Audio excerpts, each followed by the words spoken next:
Fala galera, voltando aqui com o nosso curso Java Master, vamos falar um pouquinho a respeito do módulo 3 agora, que é onde a gente vai concentrar os conceitos relacionados à orientação a objeto, e a gente vai começar a falar um pouquinho a respeito de OO, né, de Java OO aqui, falando a respeito de classes e objetos, tá bom? Esse capítulo e esse entendimento aqui desses conceitos é muito importante para a gente conseguir entender conceitos mais complexos. Esses conceitos aqui são os conceitos base iniciais que sem eles você não consegue avançar no entendimento de OO. Beleza? Então vocês prestem atenção, me mandem dúvidas, tá aí meu e-mail aí embaixo, tá? Em caso necessário, mas sem isso aqui não tem como você entender orientação a objeto. Perfeito?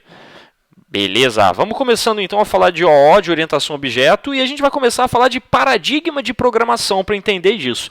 Antes no curso a gente mencionou algumas vezes a respeito de alguns tipos de paradigmas de programação existentes aí, e por enquanto a gente já codificou alguns exemplos na linguagem Java. O problema aqui, pessoal, é que a gente até agora não falou especificamente aqui a respeito de OO em Java, tá bom? Na verdade, a gente mostrou alguns exemplos, mas a gente usou Java como se fosse uma linguagem estruturada. O que eu estou falando aqui? Estou falando do paradigma estruturado, ainda não do paradigma OO. Tá? Mas o que é isso? O que é a diferença? O que é esse negócio, esse tal de paradigma aí? A ideia, pessoal, é que o paradigma de programação ele vai fornecer uma visão que o programador possui sobre a estruturação e execução do nosso programa. É uma maneira de você escrever o seu código de programação. Tá? Então, quando a gente escreve utilizando o paradigma estruturado, a gente pensa no nosso código de um jeito. Quando a gente escreve o paradigma O, a gente pensa no nosso código de outro jeito. É a mesma coisa que você pode pensar em paradigmas de escrita na língua portuguesa. Né? Quando você vai escrever uma carta para alguém, você usa um certo português, uma certa estrutura, né? Você está usando um paradigma aí para escrita de cartas. Quando você vai usar, por exemplo, português para escrever um relatório, uma ata, você vai escrever de uma maneira diferente, um pouco mais formal, né? Você vai usar a mesma língua portuguesa, mas você vai escrever de uma maneira diferente. Então, a ideia de programação, paradigma de programação é exatamente essa, tá? Você vai usar as mesmas estruturas de programação, if, else, switch, case, for, loops, do while, etc, etc, mas estruturados de uma maneira um pouquinho diferente quando você pensa em orientação a objeto. Tá? Aqui ele fala, por exemplo, em programação orientada a objetos, os programadores começam a abstrair um programa como uma coleção de objetos que interagem entre si. Enquanto a programação funcional, os programadores abstraem o programa como uma sequência de funções executadas de modo empilhado. Essa nossa definição, entre aspas, aí é da Wikipedia, tá? Pessoal, você tirou da Wikipedia? Pessoal, muitas vezes bancas de provas renomadas aí como CESP, FCC, Sesgran Rio, FGV, pegam trechos da Wikipedia. Então, volta e meia, nos nossos cursos, vocês vão ver algumas referências tiradas de lá também, porque é isso que as bancas às vezes cobram. Né? Trouxe de novo aquela imagem aqui para você entender um pouquinho melhor agora, que a gente já falou com mais detalhes sobre paradigma. Tá? Você tem dois subgrandes conjuntos aí, paradigma imperativo e declarativo, e 4 grandes, maiores grupos, menores, né, grupos aí de paradigmas, que é o procedural, ou procedimental, ou estruturado, que a gente tem a linguagem C, Pascal, né, diversas outras linguagens. A gente tem o paradigma O, com a Simula, Java, C++, Smalltalk e diversas outras. Tem o paradigma funcional, com linguagem Lisp e algumas outras, e o lógico, com o Prolog. Eu mencionei essas aqui porque essas são as que mais são cobradas em provas de concurso público. Tá? Todas essas linguagens. Principalmente quando se fala em paradigma lógico e funcional, são essas duas aí que são mais mencionadas em questões. Perfeito? Beleza. Então, na verdade, aqui a gente tem um paradigma procedural, procedimental, paradigma orientado a funções, a procedimentos, né? Quando a gente pensa exatamente como está aqui estruturado o nosso desenho. A gente tem o nosso programa principal, que vai chamando uma série de funções, e as funções vão chamando outras funções, etc, etc. Tá? Quando a gente pensa em orientação a objeto, a gente pensa aqui do lado direito, programação orientada a objeto. A gente já estrutura diferente. A gente não vai ter só um programão principal chamando várias funções. Não. Aqui a gente vai ter objetos, tá? E esses objetos vão ser as estruturas principais dos nossos programas. Dentro dele a gente vai armazenar as informações para aqueles objetos e vão ter funções também, que na verdade a gente não vai chamar de funções, porque a gente está usando o paradigma O aqui, a gente vai chamar essas funções de métodos. Beleza, pessoal? Essa é a diferença de nomenclatura que você vai usar. Dados, a gente não costuma mais falar muito mais de dados. A gente fala, são atributos que armazenam os dados dos nossos objetos. E os métodos que representam um comportamento, o que no paradigma procedural a gente costumava chamar de funções. Beleza? Vamos dar uma olhada em como é que isso funciona e como isso começou, né? Da onde veio essa ideia de orientação a objeto? Teve uma linguagem lá que se chama Simula 67, você que é novinho não deve nunca nem ter ouvido falar dessa linguagem, né? Mas é uma linguagem que trouxe os conceitos iniciais de orientação a objeto, tá, pessoal? Ela não se aprofundou muito. Na verdade, esses conceitos foram muito embrionários, foram as raízes da orientação a objeto. Mas, na verdade, a gente teve uma evolução aí desses conceitos com a linguagem Smalltalk 80, obviamente, que veio no ano de 1980. Essa é a linguagem, pessoal, que a gente diz que ela é considerada a linguagem modelo base para uma linguagem puramente orientada a objeto, ou puramente OO. Quando eu falar OO aqui, eu estou falando orientado a objeto, tá? O.O, não é 00, tá bom? É OO, orientado a objeto. Então, a partir de 1980, a gente teve a estrutura base para essas linguagens de programação que vieram surgir depois. Como a gente viu ali, C++, Java, Ruby, diversas outras linguagens que a gente usa hoje, Python, tá? Diversas outras linguagens que a gente usa nos dias de hoje e que contém esses conceitos de classe, objeto, etc, etc. Todas essas informações aqui desse slide eu tirei do livro do Sebesta, tá, pessoal? Conceitos de linguagem de programação, se eu não me engano agora é o nome do livro. É o livro principal relacionado à linguagem de programação aí. E ele diz o seguinte, para uma linguagem ser considerada O, ela deve fornecer suporte para 3 recursos chaves de linguagem. Ela deve permitir tipos de dados abstratos, ela deve permitir herança e ela deve permitir vinculação dinâmica de chamadas a métodos. Não entendi nada, Felipe. Calma. A gente está só mencionando, por enquanto, quais são as necessidades, aí, as características de linguagens que possuem conceitos OO. Mais para frente, a gente vai detalhar cada um desses conceitos aqui. Por enquanto, nesse vídeo, a gente vai falar um pouquinho mais a respeito de tipos de dados abstratos, abstrações, tá? Ideias abstratas. Eu quero que você imagine isso aqui. Beleza? Então, vamos lá. Tá. Eu quero primeira coisa que eu quero que você pense a respeito de orientação a objeto, eu quero que você pense no conceito de classe, que é o principal conceito da orientação a objeto aqui. Classe, pessoal, é uma estrutura, um molde, uma moldura, um template, uma forma. Eu usei diversos nomes aqui que são mencionados em provas de concurso para representar o que é uma classe, beleza? Imagina que você vai pensar e vai criar um programa para um hospital, por exemplo. A ideia é que você tenha dados de pacientes, então a gente vai criar uma classe para representar um paciente. Você que está acostumado a modelar bancos de dados, aí você deve estar acostumado a encontrar entidades no modelo de dados. Vai ser a mesma coisa aqui, vai ser muito parecido. Você vai encontrar entidades principais e você vai montar classes para essas entidades. Beleza? Do mesmo jeito que no banco lá, para modelar, você cria tabelas para representar essas entidades. Então, na verdade, uma classe vai ser uma estrutura que vai representar alguma coisa que vai existir no seu sistema. Beleza? É um template. Por quê? Porque a partir dela você vai conseguir construir várias outras estruturas. Vamos pensar no seguinte panorama aqui, ó. Classe é uma estrutura que abstrai um conjunto de objetos.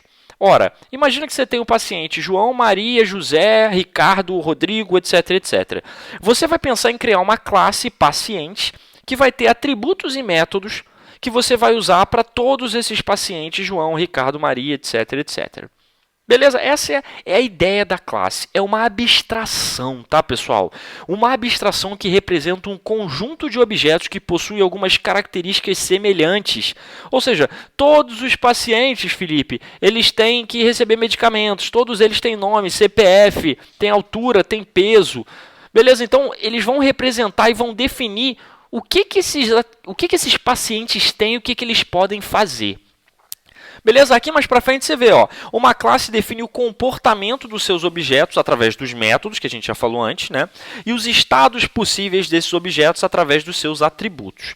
Em outros termos, uma classe descreve os serviços providos por seus objetos e quais informações ele pode armazenar. Vamos chegar lá, tá? Por enquanto está tudo muito teórico, a gente vai mostrar para vocês aqui alguns exemplos para ficar mais prático e mais claro na cabeça de todo mundo. Perfeito? Beleza. Então, na prática, pessoal, imagina que você quer construir várias casas. Você cria uma planta. Essa planta é um template, é uma moldura, é um molde de criação de várias casas. E com ela, você concorda comigo que você pode criar várias casinhas com certas diferenças entre si? Ora, por exemplo, vamos imaginar que todas essas casas aí possuem a mesma planta. Os engenheiros que foram construir essas casas, elas precisaram somente dessa planta para começar a construção delas. Mas aí depois a gente chamou os arquitetos, chamou os moradores e eles começaram a colocar telhadinhos diferentes, cores diferentes, portas e janelas em posições diferentes. Mas todas elas possuem as mesmas características, porque possuem a mesma quantidade de quartos, mesmo tamanho de garagem, mesmo tamanho de cozinha, etc, etc. Porém, eles possuem valores, dados diferentes. Beleza? Características gerais iguais para todos, mas valores diferentes. Por exemplo, todas elas possuem cor de fachada. É uma característica, é um atributo cor de fachada. Porém, cada casinha dessas, cada objeto desses, possui uma cor de fachada diferente, um valor diferente de dado. Beleza? Então aqui, bem básico, comentando a respeito de alguns conceitos básicos aqui para você ficar ligado. Felipe, mas em Java, como eu represento uma classe? Ora, você está falando aí de classe, tá? Eu entendi, é uma moldura para eu criar várias instâncias diferentes de alguma coisa. Mas como é que eu represento isso na linguagem Java? Mais para frente a gente vai mostrar isso no Eclipse para você, tá, pessoal? Mas aqui eu já vou te dar uma ideia, um panorama geral da coisa. Repara aqui, ó. Aqui a gente tem o public class pessoa. É assim que você representa uma classe na linguagem Java. Repara que ele abre no início chaves e ele fecha lá embaixo. Beleza? Tudo isso que está aqui dentro representa uma classe pessoa na linguagem Java. Ah, Felipe, público, beleza, mais para frente a gente fala sobre visibilidade, tá, pessoal? Mas a ideia é que essa classe pode ser vista por qualquer outra classe do sistema. Por isso que a gente diz que ela é pública. A palavrinha class no Java é uma palavra reservada que ela faz com que entenda que isso aqui é uma classe específica. Legal? Essa nossa classe aqui, para o nosso sistema, a gente colocou dois atributos nela. Um CPF, que possui um valor que é uma sequência de caracteres, por isso que é uma string, e um nome, que também vai possuir um valor que é uma sequência de caracteres, por isso que a gente chama de string. E ela possui um comportamento, pessoal, um método aqui que o nome dele é disNome, que não retorna nada. Lembra disso? Por isso que a gente diz que o retorno é void. Beleza? O que ele faz? Ele imprime system.out.println, olá, meu nome é... Aí ele concatena aqui com o sinal de mais o nome que você tiver naquela pessoa. Beleza? Isso aqui é um molde. Você consegue enxergar bem isso? Tá? Eu estou criando aqui uma estrutura de pessoa e eu posso criar o João, a Maria, o Carlos, o Pedro, todo mundo eu posso criar várias instâncias dessa pessoa através dessa moldura aqui. Tá? Fazendo um panorama aqui com a linguagem, com o nosso mestre Javali, né? Vamos dizer que a classe é uma forma de fazer bolo. Beleza? Então o mestre Javali aqui está criando aqui um bolo através dessa forma. Legal? E olha lá, o bolo ficou pronto. Um bolinho azul e tal. Vamos chamar de instância esse bolo. Tá? Só que ele foi lá e fez outro bolo com a mesma forma, tá? A forma igual àquela ali. E criou um bolo um pouquinho diferente, um bolo verde. Repara que eu estou usando a mesma forma para criar várias, que eu vou chamar agora aqui de objetos diferentes. Tá bom? Essa é a nossa ideia quando a gente pensa em orientação a objeto. Você usa a classe e a classe é uma generalização, é uma abstração de vários tipos de objeto. Beleza? E o que é esse objeto? O objeto é uma instância de classe, pessoal. É uma instância de uma classe cujo comportamento e estado são definidos pela classe. Repara aqui nesse objetozinho aqui que a gente chamou de instância 1. A gente usou a classe para criar ele. Logo, ele tem as características daquela forma, ele tem o formato da forma. Beleza? Então, as instâncias de uma classe vão compartilhar os mesmos conjuntos de atributos, embora sejam diferentes quanto aos conteúdos desses atributos. Ora, eu posso criar um bolo verde, um bolo azul, um bolo vermelho, um bolo amarelo, um bolo de sabores diferentes, mas todos eles vão ter o mesmo formato, vão ter as mesmas características comuns, porque eles foram criados usando a mesma forma, que é o conceito de classe aqui. Perfeito? Essa é a ideia, tá, pessoal? Então, repara, como é que a gente criaria diferentes objetos a partir da mesma classe, do mesmo molde? Vamos aqui criar 3 objetos aqui, tá? Repara, ó, criei o objeto 1, que eu vou chamar de instância 1, criei o objeto 2, que eu vou chamar de instância 2, e criei o objeto 3, que eu vou chamar de instância 3. Repara, eles são de cores diferentes e eles têm características ligeiramente diferentes, os olhinhos, a boca, etc, etc. Mas, em geral, eles têm o mesmo tamanho e eles possuem o mesmo formato, tá? Ou, de novo, classe é uma abstração. Então, eu estou criando aqui uma abstração que está generalizando vários objetos aqui que possuem características em comum, tá? Então, pensando lá na nossa classe pessoa que a gente criou anteriormente, para eu criar objetos através dela, eu vou usar a palavra-chave new na linguagem Java. Então, numa outra classe aqui que eu estou chamando de teste, naquele meu método famoso que é o public static void main que você já conhece, eu estou fazendo o quê? Eu estou criando aqui new pessoa e new pessoa. Repara, com esses dois comandos aqui, eu estou criando dois objetos a partir da mesma classe pessoa. Repara que eu escrevi pessoa. Pessoa 1 é igual a new pessoa. Pessoal, pessoa da frente aqui, eu estou dizendo qual é a classe que eu estou usando para criar o meu objeto. E aqui o pessoa 1, que está aqui do lado da palavra pessoa, representa o nome do meu objeto. Beleza? Então, repara, essa primeira linha aqui, pessoa, pessoa 1 igual a new pessoa, e essa linha de baixo, pessoa, pessoa 2 igual a new pessoa, elas representam a criação de duas instâncias. A gente chama esse processo em linguagens de programação O de processo de instanciação. É o processo onde você pega uma classe e você cria um objeto a partir daquela classe. Beleza? Então, nesse objeto aqui, pessoa 1, eu estou colocando pessoa1.nome igual a Felipe. E aqui, ó, eu estou botando pessoa2.nome igual a João. O que eu estou fazendo? Eu estou pegando um atributo dessa pessoa 1, atributo nome, e colocando um valor para ele, que é Felipe. Mesma coisa aqui em João, tá? Pessoa2.nome igual a João. Estou colocando um valor aqui, João, no nome dessa pessoa 2. E depois, pessoal, eu vou mandar, ó, um comportamento. Eu coloquei aqui pessoa1.disnome e pessoa2.disnome. Eu estou mandando a pessoa 1 executar o comportamento disnome dela e o pessoa 2 executar o comportamento dela. Esse código aqui, se eu mandar executar, ele vai parar na minha JVM, ele vai criar uma instância de pessoa 1, ele vai dizer o nome dela e depois ele vai criar uma instância de pessoa 2 e ele dizer o nome dela. Então, o resultado dele vai ser esse aqui embaixo. Olá, meu nome é Felipe, ponto. Olá, meu nome é João, ponto. Perfeito? Isso é o que a gente chama de instanciação. A gente usa o operador new e depois o nome da classe para instanciar uma classe, quer dizer, criar um objeto desse tipo de classe. Perfeito? Beleza? Essa é a ideia, tá, pessoal? Então, assim, basicamente, com esse código que eu te mostrei, você já consegue entender mais ou menos como funciona esse processo de instanciação quando a gente pensa em conceitos de orientação a objeto. Beleza? Essa é a nossa ideia, tá, pessoal? Então, aqui, mais uma vez, só para você entender a ideia do negócio, quando a gente fala de objeto, a gente está falando que são instâncias de uma classe específica, tá? Repara, isso aqui é uma classe, ó, ela possui uma estrutura, né? Mas quando você coloca valores nessa estrutura, comportamentos, etc, etc, você tem um objeto, você instanciou essa classe. Os objetos eles vão herdar atributos e as operações da classe. Então, olha, eu tinha dito que a minha classe tem 4 rodas. Todos os objetos criados a partir dessa classe vão ter 4 rodas. Perfeito? A gente pode ter vários objetos de uma classe. Então, aqui, ó, eu criei um modelo, um formato de um carro, mas eu posso criar vários carros a partir dessa minha classe carro.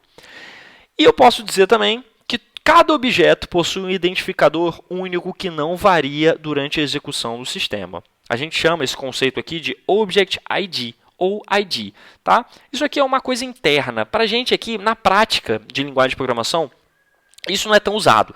Tá? Mas internamente, para a sua máquina virtual do Java, saber qual objeto que ele está tratando, ele precisa ter um identificador, tipo um número de CPF aqui, que vai distinguir esse objeto dentre todos os outros objetos criados numa classe. Então, mesmo que você crie uma classe, dois objetos a partir de uma classe que sejam exatamente parecidos, né? Ou seja, aqui no caso do carro, né? Mesmo tipo de roda, mesmo para-brisa, mesma cor, mesmo farol, etc, etc, eles vão ter internamente algum númerozinho de chassi deles que vai ser diferente um do outro. A gente chama esse número de Object ID, identificador do objeto. Beleza, pessoal? Então eu vou daqui a pouco para o Eclipse mostrar um pouquinho para você como é que isso vai funcionar na prática no Eclipse, para você entender um pouquinho de como a gente vai criar isso dentro de um sistema, tá? E depois a gente vai ver uma série de questões aí que estão relacionadas com conceitos de orientação a objeto em geral, esses conceitos básicos, tá? As questões são recentes, beleza, pessoal? São questões de 2017, de provas de analista e prova de técnico aí que cobram essas questões, tá? Então é bem importante que você conheça e entenda bem essa ideia, tá, do que é uma classe, saiba conceituais, saiba escrever o que é uma classe, saiba o que é um objeto, saiba quais são as características que um objeto tem, porque isso é fundamental para o entendimento de orientação a objeto. Beleza? Então daqui a pouco a gente volta. Valeu, galera. Abraço.